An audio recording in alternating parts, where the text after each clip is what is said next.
Gente, tá funcionando aí? Alô? Gente, manda um oi aí pra eu saber que tá tudo certo, que tá funcionando, tá? Esse aqui é nosso quadro, onde eu vou pôr as respostas das perguntas, ok? Então, a primeira pergunta que eu tinha feito para vocês era a pergunta da referente à lesão por pressão, né? Não sei se vocês lembram. Vocês podem olhar na imagem novamente para a gente estar fazendo a correção, tá? Eu vou abrir aqui, tá bom? Ó, para mim, vou abrir ali no celular para a gente acompanhar junto, tá bom? A imagem das lesões.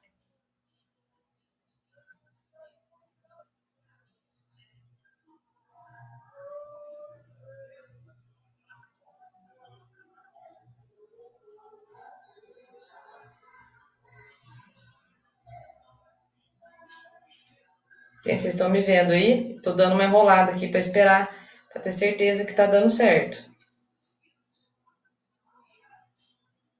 Deu?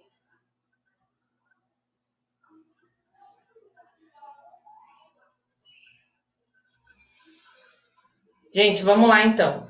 A questão número né, que era daquelas lesões por pressão, a gente tinha aqui, ó, o item um, o item 2, o item 3, o item 4, o item 5 e o item 6 naquela ferida, ok? Quais que eram os itens? O que era cada tecido, vocês lembram? Então vamos colocar aqui, ó. O item um, gente, aquele tecido lá era um tecido de granulação, ok? Vê se vocês se lembram dessa questão. O item 2 era necrose de coagulação. Lembrando, gente, que a necrose de coagulação, para vocês fazerem um paralelo, né, fica fácil de vocês entenderem o que é necrose de coagulação e o que é necrose de liquefação, a necrose de coagulação ela é escurecida, ela é preta. Por que ela é preta? Porque o sangue, depois que ele morre, depois que ele está fora do corpo, ele perde, né, o oxigênio, né, se perde, e aquele sangue meio que morre, e aquilo fica escurecido, então aquele sangue coagulado, tá bom? Por isso que ela é preta. Essa necrose de coagulação é preta por conta disso, ok? Então vamos continuar com os outros itens aqui, ó. O item... Saiu. O item 2, então, é necrose de coagulação.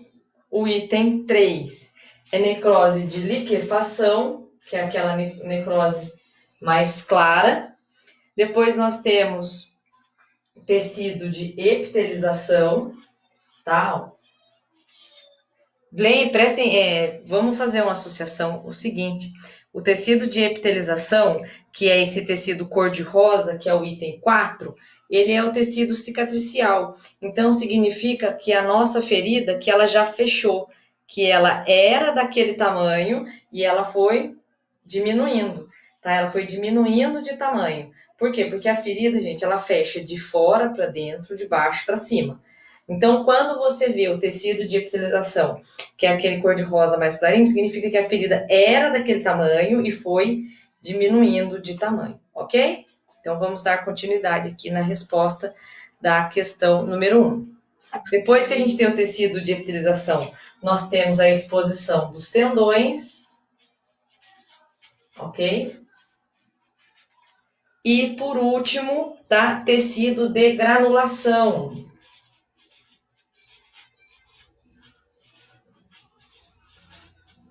Tecido de granulação. Então, para vocês fazerem aí uma conexão com os termos, o tecido de granulação, gente, é o tecido que eu quero, tá? É o tecido que é bom para a minha ferida. É o tecido que significa que a minha ferida está se curando. No tecido de granulação, eu tenho presença de um fenômeno que se chama angiogênese. O que significa isso? Formação de novos vasos. Então, o termo anjo utilizado para vasos sanguíneos, certo? E Gênesis, de criação. Lembra do primeiro livro da Bíblia? Gênesis, né, que é a criação do mundo. Então, angiogênese, criação de novos vasos.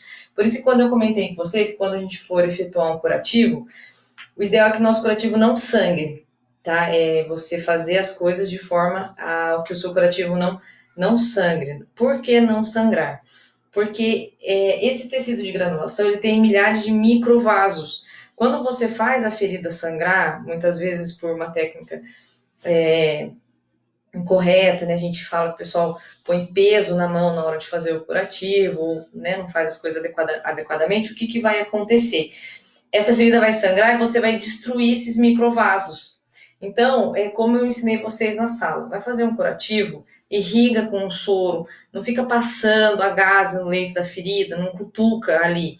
Por quê? Porque se você ficar cutucando, o que vai acontecer com a sua ferida? Ela vai sangrar e aí você vai destruir esses microvasos, esses microtúbulos. Ok? Então não vamos lembrar disso. Ah, professora, mas acontece que eu fiz tudo certinho e sangrou. Pode ser que uma vez ou outra ocorra esse sangramento, mas isso não significa que deva virar uma prática. O ideal é que quando você faça o curativo, de fato, ele não sangre.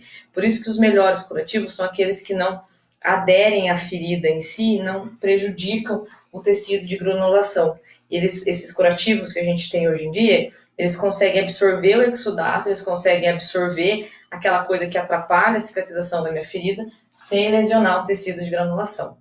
Ok? Eu vou dar um pause aqui para ver se essa primeira parte ficou certa, depois eu volto com o restante da aula, ok?